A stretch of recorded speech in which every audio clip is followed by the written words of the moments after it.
ਮਿੰਟੂ ਜੀ ਖਬਰਾਂ ਦੇ ਵੱਲ ਆਈਏ ਤੇ ਸ਼ੁਰੂਆਤ ਕਰੀਏ ਵਿਨੇਸ਼ ਫੋਗਾਟ ਤੋਂ। ਕਹਿੰਦੇ ਸਾਨੂੰ ਸਰਕਾਰ ਤੋਂ ਕੋਈ ਵੀ ਤਸੱਲੀ ਬਖਸ਼ ਪ੍ਰਤੀਕਿਰਿਆ ਨਹੀਂ ਮਿਲੀ। ਹਾਂਜੀ, ਦੇਖੋ ਅੱਜ ਇਹਨਾਂ ਨੂੰ ਪਹਿਲਵਾਨਾਂ ਨੂੰ ਸੱਦਿਆ ਗਿਆ ਸੀਗਾ, ਜਿਹੜੇ ਕੁਝ ਰੈਸਲਰ ਧਰਨੇ ਤੇ ਬੈਠੇ ਹੋਏ ਨੇ ਬ੍ਰਿਜ ਭੂਸ਼ਣ ਸਿੰਘ ਦੇ ਜੀ ਜੀ ਖਿਲਾਫ। ਬ੍ਰਿਜ ਭੂਸ਼ਣ ਸਿੰਘ ਵੀ ਇਹਨਾਂ ਦਾ ਹੀ ਮੈਂਬਰ ਪਾਰਲੀਮੈਂਟ ਆ। 5-6 ਵਾਰੀ ਉਹ ਇੱਕ ਲੋਕ ਸਭਾ ਸੀਟ ਤੋਂ ਜਿੱਤਿਆ ਉੱਤਰ ਪ੍ਰਦੇਸ਼ ਦੀ ਤੋਂ, ਤੇ 2011 ਤੋਂ ਲਗਭਗ 12 ਸਾਲਾਂ ਤੋਂ ਉਹ ਫੈਡਰੇਸ਼ਨ ਦਾ ਮੁਖੀ ਆ। ਇਹ ਖੋਲੀ ਜੀ ਖਲੋਤੇ ਨੇ ਉਹਦੇ ਖਿਲਾਫ ਮੋਰਚਾ ਕਿ ਬਈ ਇਹ ਸਾਨੂੰ ਬੜਾ ਤੰਗ ਕਰਦਾ, ਜ਼ਹਿਨੀ ਤੌਰ ਤੇ ਵੀ ਤੇ ਸਰੀਰਕ ਤੌਰ ਤੇ ਵੀ ਸ਼ੋਸ਼ਣ ਹੋ ਰਿਹਾ ਹੈ। ਇਸ ਤੋਂ ਇਲਾਵਾ ਕੋਚਾਂ ਦਾ ਵੀ ਕੁਝ ਜ਼ਿਕਰ ਹੈ।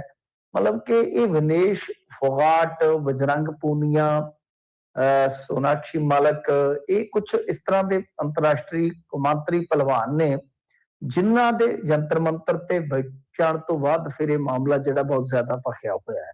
ਤਾਂ ਬਹਰਹਾਲ ਹੁਣ ਦੇਖੋ ਇਸ ਮਾਮਲੇ ਦੇ ਵਿੱਚ ਜੀ ਅੱਜ ਇਹਨਾਂ ਨੂੰ ਸੱਦਿਆ ਗਿਆ ਸੀਗਾ ਕੇਂਦਰ ਸਰਕਾਰ ਵੱਲੋਂ, ਪਰ ਇਹਨਾਂ ਨੇ ਬਾਹਰ ਆ ਕੇ ਕਿਹਾ ਕਿ ਕੋਈ ਸਾਨੂੰ ਕੋਈ ਠੋਸ ਉਹਨਾਂ ਨੇ ਪ੍ਰਤੀਕਿਰਿਆ ਨਹੀਂ ਦਿੱਤੀ, ਜੇ ਇਸ ਬਾਬਤ ਕੋਈ ਭਰੋਸਾ ਨਹੀਂ ਦਿੱਤਾ।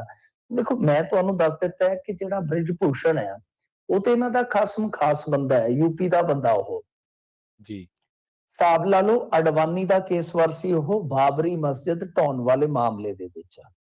ਜਿਹੜਾ ਬੰਦਾ ਜੀ ਇੱਥੋਂ ਤੱਕ ਗਿਆ ਹੋਵੇ, ਇੱਥੋਂ ਤੱਕ ਪਹੁੰਚਿਆ ਹੋਵੇ। ਆ ਥੋੜਾ ਸਮਾਂ ਪਹਿਲਾਂ ਹੀ ਇਹਨੇ ਝਾਰਖੰਡ ਦੇ ਵਿੱਚ ਇੱਕ ਕੁਸ਼ਤੀ ਮੁਕਾਬਲਿਆਂ 'ਚ ਉਮਰ ਦਾ ਰੌਲਾ ਪਿਆ, ਤੇ ਜਦੋਂ ਕੋਈ ਨੌਜਵਾਨ ਸਟੇਜ ਤੇ ਆ ਕੇ ਉਹਦੇ ਨਾਲ ਗੱਲ ਕਰਨੀ ਚਾਹ ਰਿਹਾ ਸੀ ਕਿਸੇ ਮੁੱਦੇ ਤੇ, ਜਦੋਂ ਥੋੜੀ ਜੀ ਤਲਖਲਾਮੀ ਹੋਈ ਜੀ ਤੇ ਇਹਨੇ ਚੱਕ ਕੇ ਕੈਮਰਿਆਂ ਦੇ ਸਾਹਮਣੇ ਚਪੇੜਾ ਜੜ ਦਿੱਤਾ ਸੀਗਾ। ਐ ਗੱਲ ਉਹਦੀ ਜਿਹੜੀ ਆ ਉਹ ਰਤੇ ਸ਼ੇਰ ਕੀ ਕਰ ਦਿੱਤੀ ਸੀਗੀ ਸਾਹਮਣੇ ਸਭ ਦੇ। ਤਾਂ ਇਸ ਤਰ੍ਹਾਂ ਦਾ ਬੜਾ ਆਦਮੀ ਆ ਉਹ। ਹਾਲਾਂਕਿ ਉਹ ਕੁਸ਼ਤੀ ਪ੍ਰੇਮੀ ਵੀ ਆ ਤੇ ਇਸ ਕੁਸ਼ਤੀ ਨੂੰ ਚਲਾਉਣ ਵਿੱਚ ਖਾਸਾ ਉਹਦਾ ਯੋਗਦਾਨ ਵੀ ਹੈ, ਜਿਹੜੀ ਇਸ ਵੇਲੇ ਦੇਸ਼ ਦੇ ਵਿੱਚ ਚੱਲ ਰਹੀ ਹੈ, ਕਿਉਂਕਿ 12 ਸਾਲ ਤੋਂ ਹੈ। ਤੇ ਉਹਦੇ ਕੁਝ ਕਾਇਦੇ ਕਾਨੂੰਨ ਬਣਾਏ ਹੋਏ, ਜਿਹੜੇ ਮਤਲਬ ਕਿ ਉਹਦੇ ਨਹੀਂ ਕਹਿ ਸਕਦੇ, ਫੈਡਰੇਸ਼ਨ ਦੇ ਕਹਿ ਸਕਦੇ ਆ, ਉਹ ਵੀ ਕੁਝ ਜ਼ਿਆਦਾ ਮਤਲਬ ਕਿ ਥੋੜੇ ਜਿਹੇ ਅਖਰਦੇ ਆ। ਸੋ ਇਸ ਕਰਕੇ ਦੇਖੋ ਕੁਝ ਮਾਮਲਾ ਜਿਹੜਾ ਨਾ ਉਹ ਜੁੜਦਾ ਹੈ ਇੱਕ ਤਰ੍ਹਾਂ ਨਾਲ, ਕਹਿ ਲਓ ਕਿ ਪਾਵਰ ਦੇ ਨਾਲ ਵੀ। ਹੁਣ ਦੋਸ਼ ਸੱਚੇ ਨੇ ਝੂਠੇ ਨੇ ਉਹ ਤਾਂ ਜਾਂਚ ਦਾ ਵਿਸ਼ਾ, ਜਦੋਂ ਜਾਂਚ ਹੋਏਗੀ ਵੇਖੀ ਜਾਏਗੀ। ਕਿਉਂਕਿ ਜਿਹੜੇ ਇਹ ਫੋਗਾਟ ਫੈਮਿਲੀ ਵਾਲੇ ਨੇ, ਦੰਗਲ ਫਿਲਮ ਇਹਨਾਂ ਤੇ ਬਣੀ ਆ, ਤੇ ਜਿਹੜਾ ਬਜਰੰਗ ਪੂਨੀਆ ਉਹ ਇਸ ਟੱਬਰ ਦਾ ਜਵਾਈ ਆ। ਇਹਨਾਂ ਫੋਗਾਟ ਭੈਣਾਂ ਚੋਂ ਬਬੀਤਾ ਉਹ ਭਾਜਪਾ ਦੀ ਨੇਤਾ ਹੈ। ਮਹਾਂਵੀਰ ਜਿਹੜਾ ਇਹਨਾਂ ਦਾ ਫਾਦਰ ਆ ਉਹ ਐਲਾਨੀਆ ਭਾਜਪਾਈ ਆ। ਜੀ ਮਤਲਬ ਕਿ ਉਹ ਹੁਣ ਯੂਪੀ ਵਾਲਾ ਜਿਹੜਾ ਬ੍ਰਿਜ ਭੂਸ਼ਣ ਆ ਉਹ ਵੀ ਇਹੋ ਜਿਹਾ ਹੀ ਆ। ਉਹਦੇ ਤੇ ਵੀ ਕਈ ਮੁਕੱਦਮੇ ਨੇ। ਬੜਾ ਇੱਕ ਤਰ੍ਹਾਂ ਨਾਲ ਕਹਿ ਲਓ ਕਿ ਮਤਸਵੀ ਲੀਡਰ ਹੈ ਉਹ। ਪਰੰਤੂ ਗੱਲ ਕੀ ਹੈ ਕਿ ਉਹ ਸਾਰੀ ਪਾਵਰ ਜਿਹੜੀ ਆ ਉਹ ਲਖਨਊ ਲੈ ਕੇ ਬੈਠਾ। ਇਹ ਹਰਿਆਣੇ ਵਾਲੇ ਹੁਣ, ਕਿਉਂਕਿ ਉਹ ਕੁਝ ਹੋਰ ਸਟੇਟਾਂ ਨੂੰ, ਮੈਂ ਝਾਰਖੰਡ ਦਾ ਜ਼ਿਕਰ ਕੀਤਾ ਤੁਹਾਨੂੰ, ਹਾਂਜੀ, ਫੈਡਰੇਸ਼ਨ ਦਾ ਮੁਖੀ ਝਾਰਖੰਡ ਦੇ ਵਿੱਚ ਅੰਡਰ 15 ਮੁਕਾਬਲਿਆਂ 'ਚ ਜਾ ਰਿਹਾ, ਤਾਂ ਕਾਦੇ ਵਾਸਤੇ ਜਾ ਰਿਹਾ ਜੀ? ਉਹ ਕੁਝ ਹੋਰ ਸਟੇਟਾਂ ਨੂੰ ਵੀ ਅੱਗੇ ਲਾ ਰਿਹਾ, ਜਿਹੜੀ ਕਿ ਹਰਿਆਣੇ ਵਾਲਿਆਂ ਨੂੰ ਗੱਲ ਜਿਹੜੀ ਆ ਨਾ ਥੋੜੀ ਹਾਜ਼ਮ ਘੱਟ ਹੋ ਰਹੀ ਆ। ਤੇ ਦੂਜੀ ਗੱਲ, ਜਿੱਦਾਂ ਮੈਂ ਕਿਹਾ ਕਿ ਉਹ ਲੰਮੇ ਸਮੇਂ ਤੋਂ ਆ ਤੇ ਗਾਂ ਹੁਣ ਆਪਣੇ ਮੁੰਡੇ ਨੂੰ ਫਿੱਟ ਕਰਨਾ ਚਾਹੁੰਦਾ ਹੈ। ਇਧਰੋਂ ਫੋਗਾਟ ਫੈਮਿਲੀ ਜਿਹੜੀ ਹੈ ਉਹ ਵੀ ਕਿਤੇ ਨਾ ਕਿਤੇ ਕਹਿ ਲਓ ਕਿ ਹੁਣ ਥੋੜਾ ਅੱਗੇ ਲੱਗਣਾ ਲੋਚਦੀ ਹੈ। ਔਰ ਫੋਗਾਟ ਫੈਮਿਲੀ ਨਾਲ ਉਹਦਾ ਵਿਗਾੜ ਜਿਹੜਾ ਹੈ ਉਹ ਪੈ ਗਿਆ ਸੀਗਾ ਟੋਕੀਓ ਓਲੰਪਿਕ ਦੇ ਵਿੱਚ ਹੀ। ਉਸ ਵੇਲੇ ਜਿਹੜੀ ਵਿਨੇਸ਼ ਫੋਗਾਟ ਜਿਹੜੀ ਹੁਣ ਦੋਸ਼ ਲਾ ਰਹੀ ਹੈ ਬੀਬੀ ਪਹਿਲਵਾਨਣੀ ਜਿਹੜੀ ਹੈ, ਅਸਲ 'ਚ ਇਹਨੇ ਕਾਇਦਾ ਤੋੜਿਆ ਸੀਗਾ ਉਸ ਟਾਈਮ।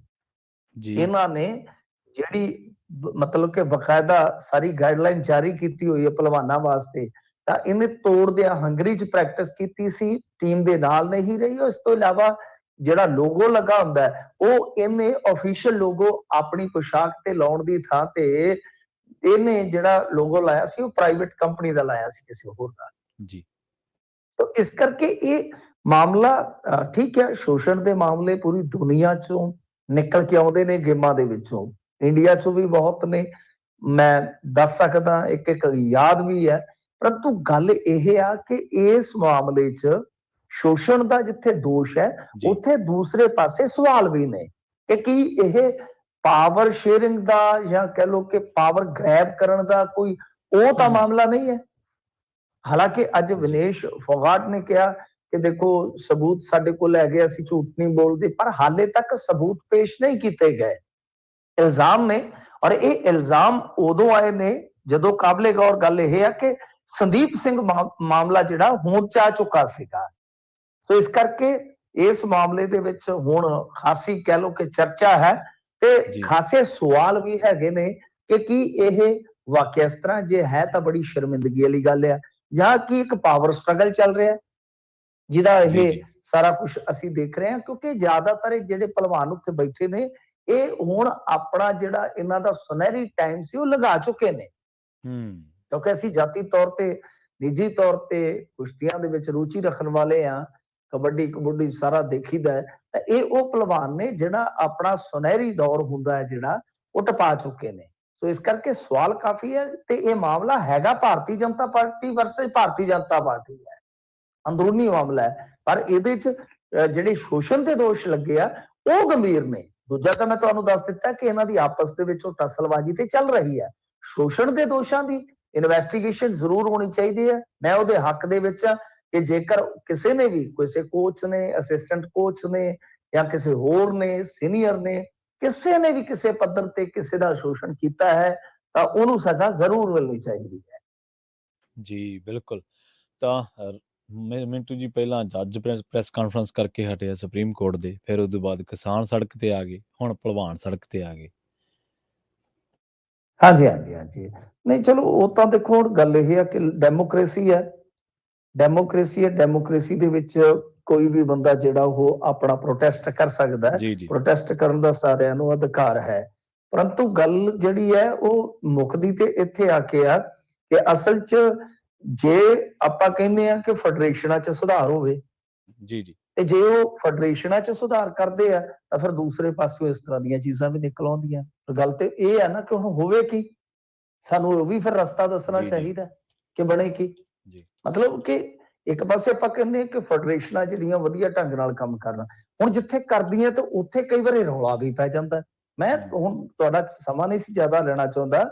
ਅਸਲ 'ਚ ਕੀ ਹੈ ਕਿ ਪਹਿਲਾਂ ਨਿਯਮ ਕੁਝ ਹੋਰ ਸਨ, ਹੁਣ ਨਿਯਮ ਕੁਝ ਹੋਰ ਨੇ। ਇਹਨਾਂ ਨੇ ਕੀ ਕੀਤਾ ਸੀ ਮੈਂ ਤੁਹਾਨੂੰ ਦੱਸ ਦਿੰਦਾ ਵਨ ਬਾਈ ਵਨ, ਜਿੱਥੇ ਸਮੱਸਿਆ ਥੋੜੀ ਜਿਹੀ ਕਹਿ ਲਓ ਕਿ ਗੁੰਝਲਦਾਰ ਬਣਦੀ ਹੈ। ਨੰਬਰ 1, ਇਹਨਾਂ ਨੇ ਕੋਟਾ ਜਿਹੜਾ ਮਤਲਬ ਕਿ 올림픽 ਕੋਟਾ ਸੀਗਾ ਉਹਨੂੰ ਚੈਲੰਜਿੰਗ ਬਣਾ ਦਿੱਤਾ ਸੀਗਾ। ਮਤਲਬ ਚੈਲੰਜਿੰਗ ਕਿਵੇਂ ਕਿ 올림픽 ਲਈ ਜੇ ਕਿਸੇ ਨੇ ਕੁਆਲੀਫਾਈ ਕਰ ਲਿਆ ਤੇ ਇਹਦਾ ਮਤਲਬ ਇਹ ਨਹੀਂ ਹੈ ਕਿ ਉਹ ਉੱਥੇ ਗਜਰੇਲਾ ਖਾਈ ਜਾਏਗਾ ਘਰੇ ਬੈਠਾ। ਉਹਦੇ ਵਾਸਤੇ ਫਿਰ ਇੱਕ ਕੰਪੀਟੀਸ਼ਨ ਰੱਖਿਆ ਜਾਂਦਾ ਸੀਗਾ ਜਿਹੜਾ ਦੂਸਰਾ ਚੈਂਪੀਅਨ ਹੁੰਦਾ ਹੈ, ਤੇ ਜੇ ਉਹ ਹਾਰ ਜਾਵੇ ਉਹਨੂੰ ਦੂਸਰਾ ਮੌਕਾ ਦਿੱਤਾ ਜਾਂਦਾ। ਜੇ ਦੂਜੀ ਵਾਰੀ ਵੀ ਹਾਰ ਗਿਆ ਉਸ ਤੋਂ ਬਾਅਦ ਨਹੀਂ ਜਾਏਗਾ 올림픽 'ਚ, ਦੂਸਰਾ ਜਾਏਗਾ। ਤਾਂ ਇਸ ਤਰ੍ਹਾਂ ਦੇ ਇਹ ਬ੍ਰਿਜ ਭੂਸ਼ਣ ਨੇ, ਦੇਖੋ ਮੈਂ ਵਾਰ-ਵਾਰ ਕਹਿ ਰਿਹਾ ਸ਼ੋਸ਼ਣ ਦੇ ਮਾਮਲੇ 'ਚ ਜਾਂਚ ਹੋਣੀ ਚਾਹੀਦੀ ਹੈ ਤੇ ਉਹ ਜਿਵੇਂ ਕਹਿੰਦਾ ਕਿ ਮੈਨੂੰ ਫਾਹੇ ਲਟਕਾ ਦਿਓ ਜੇ ਦੋਸ਼ ਸਾਬਤ ਹੁੰਦੇ ਤਾਂ ਬਿਲਕੁਲ ਜੋ ਬਣਦਾ ਕਰੇ।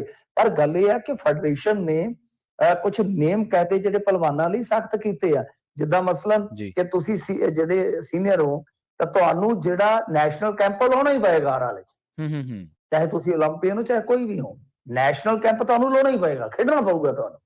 ਫਿਰ ਜਿਹੜੇ ਵੀ ਸਪਾਂਸਰਸ਼ਿਪ ਆ ਉਹ ਸਪਾਂਸਰਸ਼ਿਪ ਇਕੱਲੇ ਤੁਹਾਨੂੰ ਰਿਮੋਟ ਨਾਲ ਨਹੀਂ ਚਲਾ ਸਕਦੇ ਸਪਾਂਸਰ ਤੁਹਾਡੇ, ਤੁਹਾਨੂੰ ਮਤਲਬ ਕਿ ਫੈਡਰੇਸ਼ਨ ਦੇ ਥਰੂ ਹੀ ਉਹ ਸਪਾਂਸਰਸ਼ਿਪ ਮਿਲੇਗੀ ਕਿ ਖਿਡਾਰੀ ਦੀ ਮਿਸਯੂਜ਼ਿੰਗ ਨਾ ਹੋਵੇ। ਸੋ ਨਿਯਮ ਤੇ ਇਹਨਾਂ ਨੇ ਬੜੇ ਕਰੜੇ ਬਣਾਏ ਨੇ। ਉਹ ਤਾਂ ਗੱਲ ਜਿਹੜੀ ਹੈ ਨਾ ਉਹ ਕਿਤੇ ਨਾ ਕਿਤੇ ਥੋੜੀ, ਮੈਂ ਜਿੱਦਾਂ ਤੁਹਾਨੂੰ ਕਿਹਾ ਕਿ ਹਰਿਆਣੇ ਵਾਲਿਆਂ ਨੂੰ ਥੋੜੀ ਅਖਰਦੀ ਹੈ। ਮੈਂ ਹੁਣ ਤੁਹਾਨੂੰ 3-4 ਨੁਕਤੇ ਦੱਸ ਦਿੱਤੇ ਆ ਕਿ ਜਿੱਥੇ ਸਮੱਸਿਆ ਜਿਹੜੀ ਆ ਉਹ ਥੋੜੀ ਉਪਜਦੀ ਆ। ਹੁਣ ਸ਼ੋਸ਼ਣ ਦਾ ਮਾਮਲਾ ਜਿਹੜਾ ਨਿਕਲ ਆਉਂਦਾ ਇਹਦੇ 'ਚ ਜੇ ਸੱਚ ਹੈ ਤਾਂ ਇਹ ਸ਼ਰਮਨਾਕ ਹੈ। ਵੈਸੇ ਅੰਕੜੇ ਨੇ ਸਾਡੇ ਕੋਲ ਕਿ ਸਾਈ ਕੱਲੇ ਜਿਹੜੇ ਸਾਈ ਕੇਂਦਰ ਨੇ 10 ਸਾਲਾਂ ਦੇ ਵਿੱਚ ਉਹਨਾਂ ਦੇ ਅੰਦਰ ਹੀ 29 ਕੋਚਾਂ ਦੇ ਖਿਲਾਫ 42 ਮਾਮਲੇ ਆਏ ਨੇ ਇਸ ਤਰ੍ਹਾਂ ਦੇ। ਉਹਨਾਂ ਤੋਂ ਮੈਂ ਕੋਈ ਮੁਨਕਰ ਨਹੀਂ ਹੋ ਰਿਹਾ ਜਾਂ ਮੈਂ ਉਹਨਾਂ ਨੂੰ ਰੱਦ ਨਹੀਂ ਕਰ ਰਿਹਾ ਕਿਸੇ ਵੀ ਕਿਸਮ ਦੇ ਦੋਸ਼ ਨੂੰ, ਪਰ ਮੈਂ ਤੁਹਾਨੂੰ ਦੱਸ ਰਿਹਾ ਕਿ ਇਹ ਜਿਹੜੀ ਚੱਲ ਰਹੀ ਹੈ ਨਾ ਟਸਲ, ਮੈਂ ਤੁਹਾਨੂੰ ਇੱਕ ਹੋਰ ਦੱਸ ਦਿੰਦਾ ਮਿਸਾਲ, ਅੱਗੇ ਕੰਮ ਤੁਹਾਡੇ ਆਏਗੀ।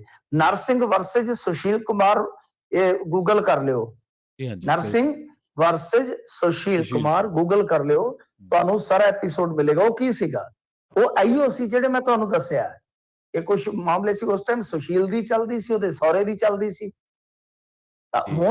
ਹੁਣ ਮਤਲਬ ਕਿ ਫੋਗਾਟ ਫੈਮਿਲੀ ਪੂਰੀ ਹੈ ਕੁਸ਼ਤੀ ਦੇ ਵਿੱਚ। ਉਧਰੋਂ ਦੂਸਰੇ ਪਾਸੇ ਉਹ ਵੀ ਬਹੁਤ ਪਾਵਰਫੁਲ ਆ, ਬ੍ਰਿਜ ਭੂਸ਼ਣ। ਤਾਂ ਇਸ ਤਰ੍ਹਾਂ ਮਤਲਬ ਕਿ ਕੁਝ ਜਿੱਦਾਂ ਕਹਿ ਲਓ ਕਿ ਪਾਵਰ ਦੇ ਐਪੀਸੈਂਟਰ ਬਣੇ ਹੋਏ ਨੇ। ਉੱਥੇ ਹੁਣ ਇਹ ਟਕਰਾਅ ਵੀ ਹੁੰਦਾ, ਆਪਣੀ ਥਾਂ ਤੇ ਆ, ਪਰ ਇਲਜ਼ਾਮ ਜਿਹੜੇ ਨੇ ਉਹ ਵੀ ਗੰਭੀਰ।